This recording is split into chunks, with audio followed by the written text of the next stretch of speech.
नमस्कार विद्यार्थी मित्रांनो, ध्येयाधिकारी स्पर्धा परीक्षा मंचच्या महाराष्ट्र पोलीस भरती दररोज सराव सिरीजच्या 74व्या भागामध्ये तुमच्या सर्वांचं सहर्ष स्वागत।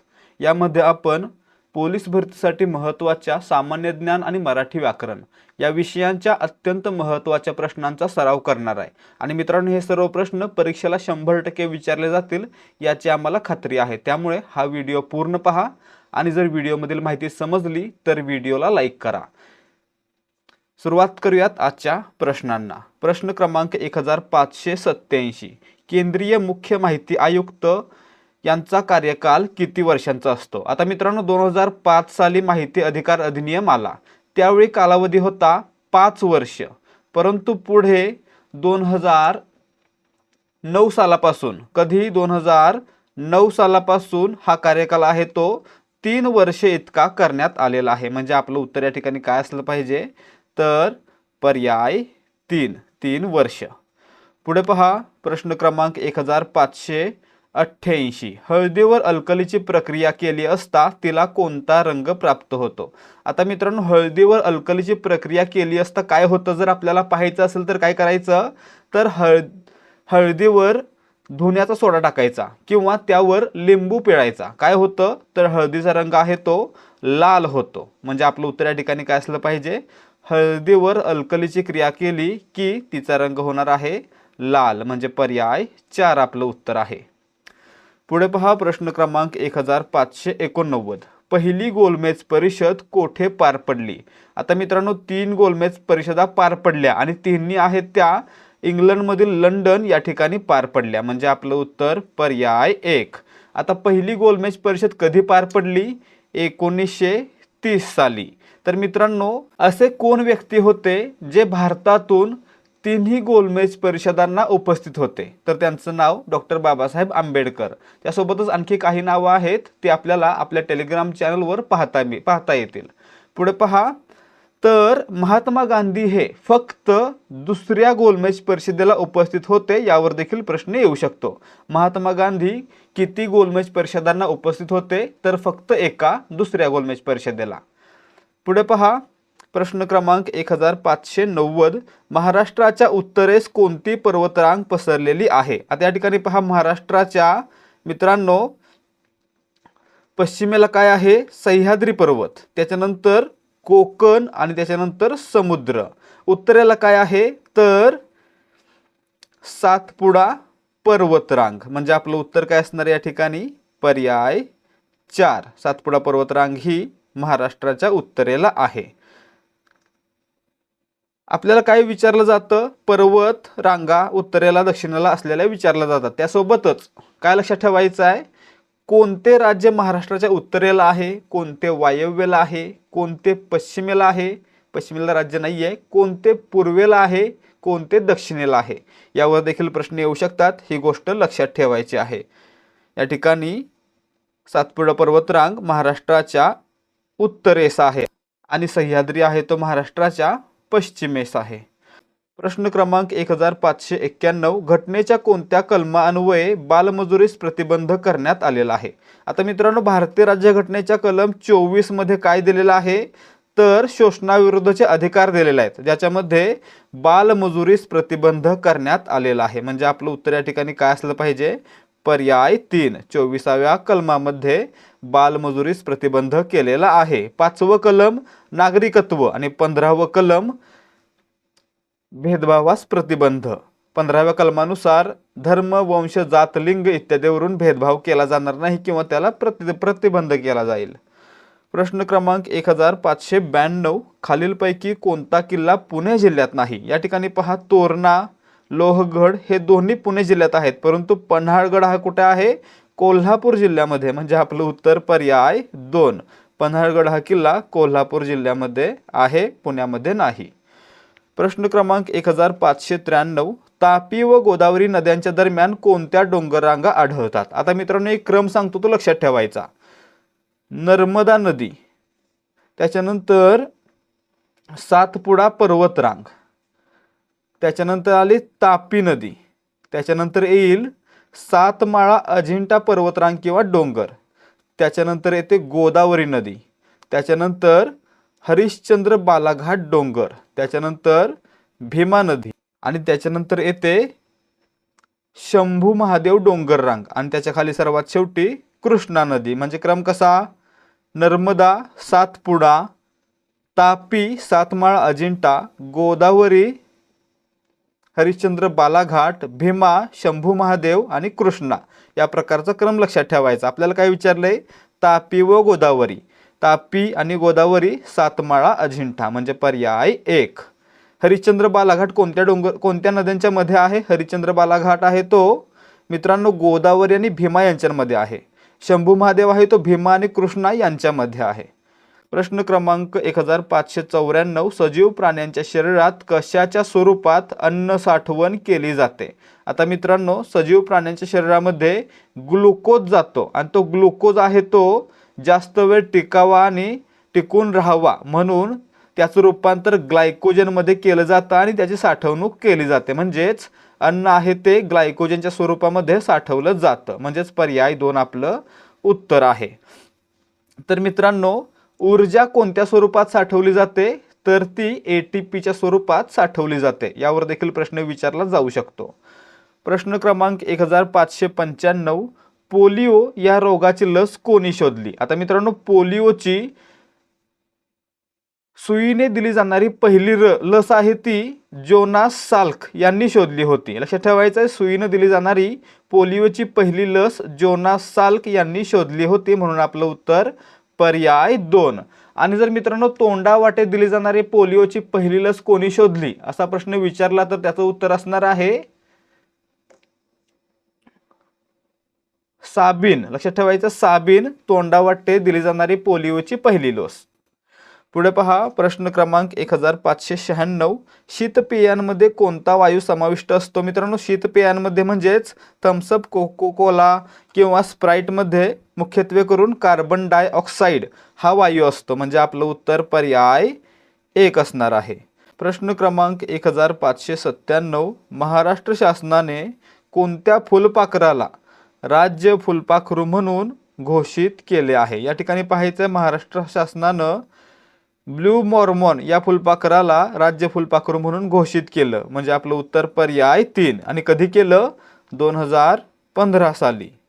पुढे पहा प्रश्न क्रमांक 1598, युरेनियमच्या मूलद्रव्याचा अनुक्रमांक किती आहे? मित्रांनो युरेनियम या मूलद्रव्याचा अनुक्रमांक किती आहे असा प्रश्न विचारला गेलेला आहे तर तो किती आहे?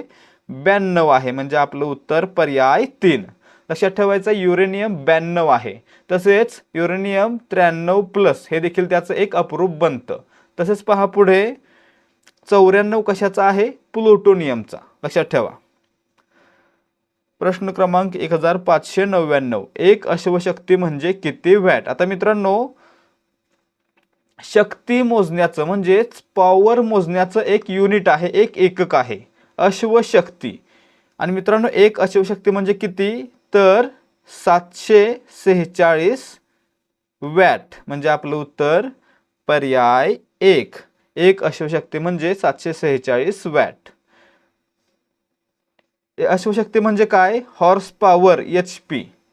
प्रश्न क्रमांक 1600, भारतात व्याघ्र प्रकल्प केव्हा सुरू करण्यात आला? मित्रांनो प्रोजेक्ट टायगर हा भारतामध्ये सर्वात पहिल्यांदा 1973 साली सुरू करण्यात आला होता आणि तारीख होती 1 एप्रिल. म्हणजे आपलं उत्तर काय असणार आहे? पर्याय 4. 1 एप्रिल 1973. आणि मित्रांनो याची सुरुवात कोणत्या राष्ट्रीय उद्यानातून करण्यात आली? म्हणजेच प्रोजेक्ट टायगरची किंवा व्याघ्र प्रकल्पाची सुरुवात कोणत्या राष्ट्रीय उद्यानातून करण्यात आली असा प्रश्न विचारला गेला तर उत्तर काय सांगणार आपण? Jim Corbett national park. हे कुठं आहे? उत्तराखंडमध्ये. प्रश्न क्रमांक 1601, बॅरन बेट हा भारतातील एकमेव सक्रिय ज्वालामुखी कोणत्या द्वीपसमूहात आहे? मित्रांनो बॅरन बेट आहे तो भारतातील एकमेव सक्रिय ज्वालामुखी आहे, एकमेव जिवंत ज्वालामुखी आहे आणि तो अंदमान आणि निकोबार या बेट समूहामध्ये आहे. म्हणजे आपलं उत्तर पर्याय 2. विद्यार्थी मित्रांनो आता फक्त थोड्या वेळासाठी इकडे लक्ष द्या. आपल्यापैकी बऱ्याच जणांना माहीत असेल की ध्येयाधिकारी स्पर्धा परीक्षा मंचकडून विद्यार्थ्यांचा स्टेट बोर्डचा सराव चांगला व्हावा यासाठी स्टेट बोर्ड वन लाइनर ठोकळा आणलेला होता. त्यासोबतच आता नव्याने मराठी व्याकरणाचा संपूर्ण सराव प्रश्नोत्तराच्या माध्यमातून करण्यासाठी A to Z मराठी व्याकरणाचं एक पुस्तक देखील आपण लॉन्च केलेलं आहे. आणि त्याच अनुषंगानं आपण आजच्या व्हिडिओमध्ये एक ऑफर देखील आणलेली आहे. या ऑफरमध्ये आपल्याला मराठी व्याकरणाची 870 पानांची PDF, त्यासोबतच मराठी व्याकरणाच्या 10 सराव प्रश्नपत्रिका आणि त्यासोबत स्टेट बोर्ड वन लाइनर ठोकळा ज्याच्यामध्ये 313 पाने असतील आणि 7000 पेक्षा अधिक प्रश्न असतील. तर मित्रांनो, हे सर्व आपण आजच्या दिवशी देणार आहोत फक्त 200 रुपयांना. याची मूळ किंमत किती होते तर मराठी व्याकरणाची PDF आपण 200 रुपयांना दिलेली आहे, देत आहोत, आणि त्यासोबतच स्टेट बोर्ड वन लाइनर ठोकळा 100 रुपयांना. असे एकत्रित 300 रुपये न होता या तिन्ही गोष्टी एकत्रितपणे आपल्याला फक्त 200 रुपयांना मिळणार आहेत. त्यामुळे जर तुम्हाला तलाठी भरतीसाठी स्टेट बोर्ड GKचा आणि मराठी व्याकरणाचा चांगल्या प्रकारे सराव करायचा आहे तर तुम्ही हा पूर्ण संच नक्कीच विकत घेऊ शकता. याचा तुम्हाला 100% फायदा होईल याची आम्ही हमी देतोय. तर विद्यार्थी मित्रांनो, तुम्हाला हे सर्व एकत्रितपणे विकत घ्यायची देखील गरज नाहीये. तुम्हाला या सर्वांचा डेमो पाहता येणार आहे. तुम्हाला A to Z मराठी व्याकरणाचा पहिला टॉपिक मराठी वर्णमाला याची पूर्ण PDF फ्रीमध्ये मिळणार आहे. त्यासोबतच स्टेट बोर्ड वन लाइनर ठोकळा याचा देखील डेमो पाहता येणार आहे आणि त्यासोबतच मराठी व्याकरणाच्या 10 प्रश्नपत्रिकांपैकी पहिली प्रश्नपत्रिका देखील तुम्हाला फ्रीमध्ये पाहायला मिळणार आहे. त्यामुळे जर तुम्हाला हा ठोकळा घ्यायचा आहे किंवा याच्यामध्ये इंटरेस्ट आहे तर 75 17 24 91 19 या व्हॉट्सॲप नंबरवर डेमो किंवा सॅम्पल असा मेसेज करायचा आहे आणि यामध्ये फ्री PDF पाहायचे आहेत. आणि जर तुम्हाला आवडलं तर तुम्ही 200 रुपयांना हा पूर्ण संच विकत घेऊ शकता. पुढे पहा प्रश्न क्रमांक 1602. व आणि किंवा ही उभयान्वी अव्यय जोडून कोणते वाक्य तयार होते. आता या ठिकाणी पाहायचं आहे व आणि किंवा. व आहे समुच्चय बोधक, आणि आहे समुच्चय बोधक, किंवा आहे विकल्प बोधक. आणि मित्रांनो, हे तिन्ही काय आहेत तर प्रधानत्वसूचक उभयान्वी अव्ययाचे प्रकार. आता व्याख्या लक्षात ठेवायच्या. जर 2 किंवा अधिक प्रधान वाक्य प्रधानत्वसूचक उभयान्वी अव्ययानं जोडली गेली तर तयार होणारं वाक्य हे संयुक्त वाक्य असतं. आणि दुसरी व्याख्या पहा, 2 किंवा अधिक वाक्य जर गौणत्वसूचक उभयान्वी अव्ययानं जोडली गेली तर तयार होणारं वाक्य काय असणार आहे, मिश्र वाक्य. म्हणजे या ठिकाणी काय पाहिलं आपण, व आणि किंवा ही प्रधानत्वसूचक उभयान्वी अव्यय असल्यामुळे त्यांच्यामुळे तयार होणारं वाक्य कोणत्या प्रकारचं असलं पाहिजे, संयुक्त वाक्य. म्हणजे पर्याय 2 हे आपलं योग्य उत्तर असणार आहे. जर गौणत्वसूचक उभयान्वी अव्ययानं जोडलं गेलं असतं तर मिश्र वाक्य तयार झालं असतं. आणि मित्रांनो, एकच कर्ता एकच क्रियापद केवल वाक्य. प्रश्न क्रमांक 1603. हरणाच्या कानात वारे शिरले, प्रयोग ओळखा. आता या ठिकाणी पाहायचं आहे वारे शिरले. शिरले हे झालं क्रियापद आणि प्रयोग ओळखताना आपण काय करतो, कर्ता कर्म क्रियापद शोधतो. आता आपल्याला क्रियापद सापडले शिरले. आता आपल्याला कर्ता शोधायचा आहे. मग आपण काय विचारणार, मग आपण काय करणार तर क्रियापदाला नारा नारी नारे कोण किंवा काय असा प्रश्न विचारणार. शिरणारे काय तर वारे. मग या ठिकाणी काय झालं, वारे हे कर्ता झाला. आणि मित्रांनो, या ठिकाणी पहा हरणाच्या कानात हा शब्द दिलेला आहे परंतु क्रिया डायरेक्टली त्याच्यावर घडत नाहीये, त्याच्यामध्ये गेलंय पण त्याच्यावर क्रिया घडलेली नाहीये. म्हणून या ठिकाणी वाक्यामध्ये कर्म आलेलं नाही असं आपण म्हणूया. आणि म्हणूनच या ठिकाणी काय असणार आहे, अकर्मक कर्तरी प्रयोग. वाक्यामध्ये कर्म नसेल तर अकर्मक कर्तरी प्रयोग. पर्याय 2. प्रश्न क्रमांक 1604. तस्मात हे कोणत्या प्रकारचे उभयान्वी अव्यय आहे. मित्रांनो, तस्मात हे एक परिणामबोधक उभयान्वी अव्यय आहे. एखाद्या क्रियेचा परिणाम दुसऱ्या क्रियेवर कसा झाला हे दाखवण्यासाठी परिणामबोधक उभयान्वी अव्ययाचा वापर होतो. उदाहरणार्थ काय तर त्याने अभ्यास केला नाही याचा परिणाम म्हणून तो नापास झाला. अर्थातच त्याने अभ्यास केला नाही तस्मात तो नापास झाला. म्हणजेच काय तर यानं परिणामबोधक उभयान्वी अव्ययाचं काम केलं. म्हणून पर्याय 4 आपलं उत्तर आहे. प्रश्न क्रमांक 1605. क्रियाविशेषण साधित धातू ओळखा. या ठिकाणी पाहायचं आहे ज्या धातूमध्ये सुरुवातीला क्रियाविशेषण आलेलं आहे ते आपल्याला ओळखायचं आहे. मग या ठिकाणी पहा, रोड विशेषण आहे, लांब विशेषण आहे, स्थिर हे देखील विशेषण आहे. तसेच खदखद हे काय आहे तर एक भाववाचक नाम आहे. परंतु मित्रांनो आपल्याला काय विचारले, क्रियाविशेषण. मग या ठिकाणी पहा, लांब हा शब्द काय करतो, एखादी गोष्ट कुठे आहे हे देखील दाखवू शकतो आणि म्हणूनच मित्रांनो हा शब्द क्रियाविशेषणाचं देखील काम करतो. म्हणून लांबणे हा शब्द क्रियाविशेषणापासून बनला असं आपण म्हणू शकतो. म्हणून या ठिकाणी हा काय झाला, क्रियाविशेषण साधित झाला. म्हणजे पर्याय 3 आपलं उत्तर असू शकतंय. प्रश्न क्रमांक 1606, वेदाने निबंध लिहून काढला या वाक्यातील क्रियापदाचा खालील प्रकार कोणता. या ठिकाणी पाहायचं आहे, निबंध वाक्यातील कर्म आहे, वेदा वाक्यातील कर्ता आहे आणि लिहून काढला याच्यामध्ये पहा, लिहून या शब्दानं क्रिया पूर्ण होत नाही, परंतु लिहिणे हे क्रियापद आहे. त्याच्यापासून लिहून हा शब्द बनला म्हणजे काय बनला, धातू साधित बनला. आणि मित्रांनो आपण काय पाहिलं, जेव्हा एखादा धातू साधित आणि त्याचा अर्थ पूर्ण करण्यासाठी सहाय्यक क्रियापद येतं त्या ठिकाणी संयुक्त क्रियापद बनतं. जसं की या ठिकाणी लिहून धातू साधित आणि काढला सहाय्यक क्रियापद, दोन्ही मिळून काय बनले, संयुक्त क्रियापद. म्हणून पर्याय 3 आपलं योग्य उत्तर आहे. प्रश्न क्रमांक 1607, काय बोलायचे असेल ते बोल या वाक्यातील काय हे शब्दरूप कोणत्या सर्वनाम प्रकारातील आहे. आता या ठिकाणी पहा, काय हा शब्द प्रश्न विचारण्यासाठी वापरला तर प्रश्नार्थक सर्वनाम, परंतु या ठिकाणी काय बोलायचे असेल ते बोल या वाक्यातून एखादी गोष्ट निश्चित नाही, जी गोष्ट बोलायची आहे ती निश्चित नाही याचा बोध होतोय. म्हणून याला काय म्हणणार आपण, अनिश्चित सर्वनाम. म्हणजे आपलं उत्तर पर्याय 4. कोण होतं कोणास ठाऊक असं जर आपण म्हटलं तर कोण हे काय झालं, निश्चित कोण होतं हे सांगत नाही म्हणून अनिश्चित सर्वनाम. त्याच प्रकारे काय बोलायचं हे सांगत नाही म्हणून या ठिकाणी हे देखील अनिश्चित सर्वनाम आहे. प्रश्न क्रमांक 1608, विहीर या शब्दाचे सामान्य रूप ओळखा. सामान्य रूप म्हणजे काय हे आपल्याला आधी माहित असलं पाहिजे. सामान्य रूप म्हणजे काय, समजा एक नाम आहे आणि त्या नामाला एखादा विभक्ती प्रत्यय किंवा शब्दयोगी अव्यय जोडलं जाणार आहे. उदाहरणार्थ आपण काय करूया, ससा हे नाम घेतलं आणि त्याला ला हा विभक्ती प्रत्यय जोडायचा आहे, तर त्यावेळी काय होईल, ससाचं सशा असं होईल. म्हणजे काय होतं, ससाचं एक रूप बदलतं आणि या बदललेल्या रूपाला काय म्हणायचं, त्याचं सामान्य रूप, आणि त्यानंतर त्याला ला हा प्रत्यय जोडला जाईल. या प्रकारे आपल्याला काय करायचं आहे, विहीरचं करायचं आहे. विहीरचं विहिरी जेव्हा आपण याचं सामान्य रूप करू तेव्हा काय होणार आहे, ह वर जी दुसरी वेलांटी आहे ती पहिली होईल आणि त्याच्या पुढे र ला दुसरी वेलांटी येईल. अशा प्रकारे विहिरीत त्याला त हा शब्द जोडण्या अगोदर आपण काय करूया, विहीरचं विहिरी करूया, म्हणजेच विहिरी हे त्याचं सामान्य रूप होतं. प्रश्न क्रमांक 1609, उड्डाण हा शब्द नामाच्या कोणत्या प्रकारात मोडतो. आता या ठिकाणी पाहायचं, उड्डाण हा शब्द आहे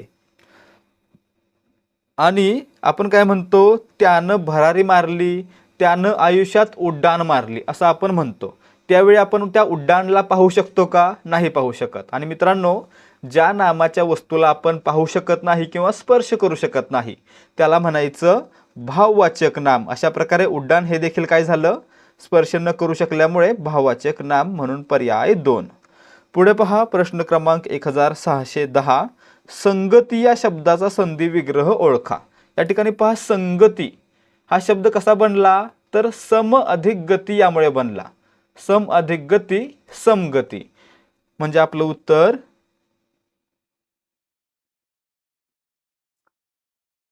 पर्याय 2. या ठिकाणी 3 ला आपण हे करूया, दोन्ही पर्याय एकसारखे झालेले आहेत. उत्तर काय आहे, सम अधिक गती. तर याच्यामध्ये काय होतं, जेव्हा शब्दाच्या शेवटी म आलेलं असतं आणि त्याच्यानंतर पुढे एखादं मृदू व्यंजन येतं तेव्हा काय होतं, तर म चं रूपांतर अनुस्वारामध्ये होतो आणि तो त्याच्या आधीच्या अक्षरावर जातो. म्हणजे काय होतं, सम अधिक गती, संगती.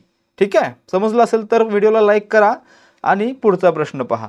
प्रश्न क्रमांक 1611, पुढे दिलेल्या वर्णातील महाप्राण वर्ण ओळखा. आता महाप्राण वर्ण म्हणजे काय, तर ह किंवा ज्या वर्णाचा उच्चार ह जोडून होतो त्याला काय म्हणायचं, महाप्राण. उदाहरणार्थ पहा, क चा गट आहे क, ख, ग, घ आणि हा न.